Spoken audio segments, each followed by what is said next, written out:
March two গোপালগঞ্জের যে রেশ, এটা কাটেনি। সমস্যা ক্রমশ ঘনীভূত হচ্ছে এবং এই যে মার্চ টু গোপালগঞ্জ উপলক্ষে গোপালগঞ্জ জেলাতে যা কিছু ঘটেছে এবং সেই সকল ঘটনার সঙ্গে যেভাবে কৌশলে সেনাবাহিনীকে জড়িয়ে দেওয়া হয়েছে এবং সেখানে গোলাগুলিতে, আইনশৃঙ্খলা রক্ষাকারী বাহিনীর গোলাগুলিতে সরকারি যে সূত্র, সেই সূত্র অনুযায়ী ৫ জন, বেসরকারি সূত্র অনুযায়ী কেউ বলছে ১০ জন, কেউ বলছে ১৯ জন যারা নিহত হয়েছেন। এ পর্যন্ত যাদেরকে মৃত বলে বা নিহত ব্যক্তি বলে চিহ্নিত করা হয়েছে, তাদের বেশিরভাগই নিরীহ সাধারণ জনগণ এবং তারা কেউ এখানে যুদ্ধ করতে এসেছিল, মারামারি করতে এসেছিল, ঢিল ছুঁড়তে এসেছিল, এমন কোনো তথ্য এবং প্রমাণ এখন পর্যন্ত পাওয়া যায়নি।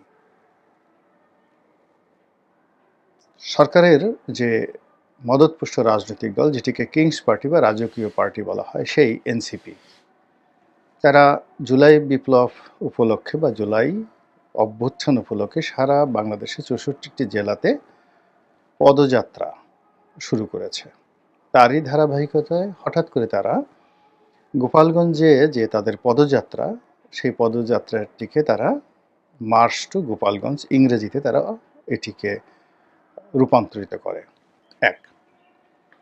২ নম্বর হলো যে তারা এই যে মার্চ টু গোপালগঞ্জ, এই সিদ্ধান্তটি হঠাৎ করে নেয়। এর কারণ হলো তারা বাংলাদেশের সকল জেলাগুলো যাবে এভাবে বলেছিল, কিন্তু গোপালগঞ্জ যাবে এই ধরনের সিদ্ধান্ত আমরা জানি না।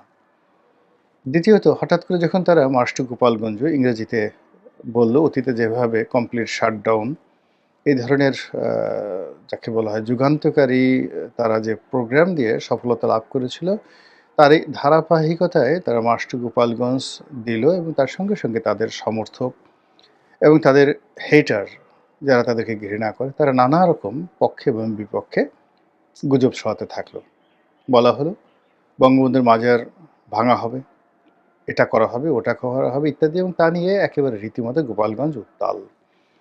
যখন এরকম একটা পরিস্থিতি বা পরিবেশ তৈরি হয়, সেখানে সাধারণত অতীতকালে ১৪৪ ধারা জারি করা হয়।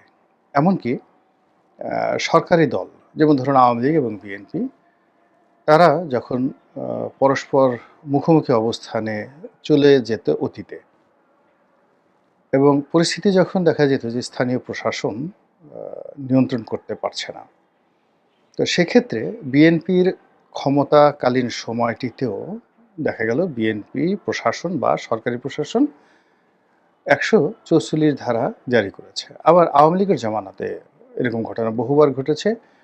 কখনো বিএনপির সঙ্গে, কখনো নিজেদের দুটো দলের মধ্যে অন্তর্দ্বন্দ্ব যখন অনিবার্য হয়ে পড়ে এবং যেখানে আশঙ্কা করা হয় যে হতাহতের সংখ্যা অনেক বেশি হবে, সেখানে সাধারণত ১৪৪ ধারা জারি করে কোনো পক্ষকে সেখানে সভা সমাবেশ করতে দেওয়া হয় না।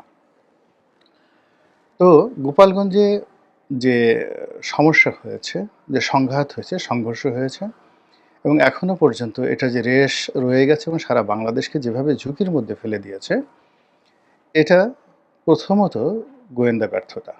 দ্বিতীয়ত, যদি গোয়েন্দা ব্যর্থতা না হয় তাহলে এরকম একটি ঘটনা ঘটানোর জন্য গোয়েন্দাদের একটা চক্রান্ত এখানে ছিল।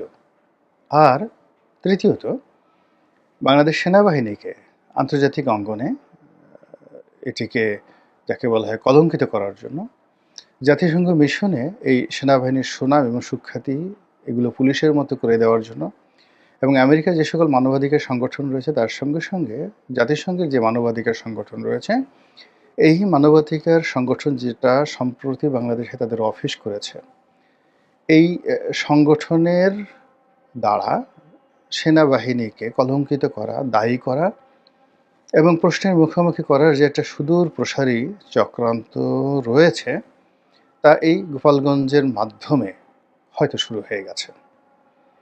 সেনাবাহিনী এটা কীভাবে মোকাবেলা করবে আমি এটা বলতে পারি না। এর কারণ হলো ইতিমধ্যে দুটো অ্যাঙ্গেল থেকে সেনাবাহিনীর বিরুদ্ধে চক্রান্ত হচ্ছে দীর্ঘদিন ধরে। সাম্প্রতিক সময় যদি আপনি ধরেন, তাহলে রোহিঙ্গাদেরকে বা আরাকান আর্মিকে মানবিক করিডোর দেওয়া হবে এবং সেই মানবিক করিডোর জাতিসংঘের অধীনে মানবিক করিডোর দেওয়া হবে। মার্কিন সৈন্যরা বা জাতিসংঘের শান্তিরক্ষী বাহিনীরা সেটা তদারক করবে এবং আরাকান আর্মিদের কাছে বা আরাকানে বসবাসরত রোহিঙ্গাদের নিকট জাতিসংঘের সরঞ্জামাদি যাবে এবং গোপনে আমেরিকার অস্ত্র যাবে। এরকম একটা অবস্থায় সরাসরি সেনাবাহিনী সরকারের সিদ্ধান্তের বিরুদ্ধে রুখে দাঁড়িয়েছে, সঙ্গত কারণে আমেরিকার বিরুদ্ধে দাঁড়িয়েছে এবং এটা নিয়ে আমেরিকা মানে একেবারে সেনাবাহিনীর প্রতি চারপরনায় বিরক্ত। ফলে এই বাহিনীটিকে যে কোনোভাবে অ্যাবান্ডন করে দেওয়া, এই বাহিনীটিকে যে কোনো মূল্যে অবদমিত করে দেওয়া বা এর একটি কাউন্টার প্যারামিলিটারি গঠন করা বা একটি আলাদা বাহিনী গঠন করার ব্যাপারে ইতিমধ্যে কিন্তু তারা কাজ শুরু করেছে। আপনারা দেখেছেন যে জেনারেল নুরুদ্দিন খান, বাংলাদেশের খুবই জনপ্রিয় সাবেক সেনাপ্রধান, যার সঙ্গে একসময় বিএনপির ভালো সম্পর্ক ছিল, জামাতের সাথে তার খুবই পারিবারিক সম্পর্ক এবং তিনি বিএনপি জামাতের বাইরে আওয়ামী লীগের মন্ত্রী ছিলেন। তো এই ভদ্রলোক অতি সম্প্রতি একটা খুব গুরুত্বপূর্ণ তাৎপর্যপূর্ণ কথা বলেছেন যে বাংলাদেশের একটা কি বাহিনী যেন তিনি বলেছেন যে এরকম একটা বাহিনী আলাদা গঠন করা উচিত। তো সেই বাহিনী যদি গঠন করা হয়, যেটাকে রক্ষী বাহিনীর মতো যদি হয় বা বিপ্লবী বাহিনীর মতো হয় বা ধরুন ইরানের যে ওদের যে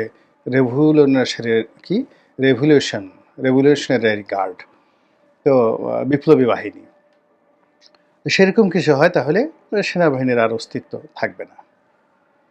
২ নম্বর হলো যে ভারত যেটা চাচ্ছে, সেই ১৯৭১ সন থেকে ভারত চাচ্ছে বাংলাদেশের সেনাবাহিনী না থাকুক এবং এজন্য বঙ্গবন্ধুর উপর তাদের একটা চাপ ছিল এবং বিভিন্ন সময় তাদের যারা তাবেদার শাসক বাংলাদেশে এসেছে প্রায় সবার মাধ্যমে সেনাবাহিনীকে যেটা লজিস্টিকভাবে দুর্বল করে দেওয়ার যে ভারতীয় মাস্টার প্ল্যান, সেটা বাস্তবায়িত হয়েছে। যেভাবে মালদ্বীপে হয়েছে সেখানে হলো সেনাবাহিনী নেই, বা যেভাবে ধরুন সিঙ্গাপুরে সেনাবাহিনী নেই।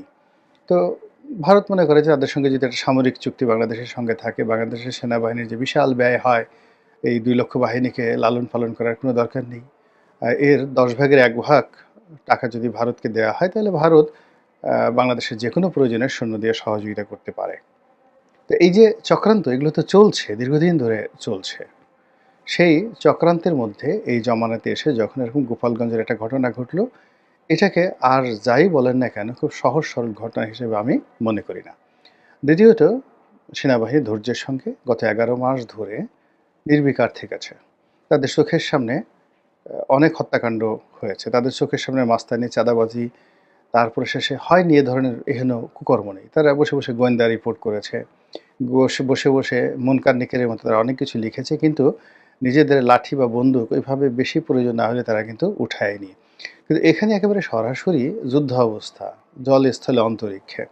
এখানে হেলিকপ্টার গিয়েছে কিনা আমি বলতে পারব না, কিন্তু নৌবাহিনী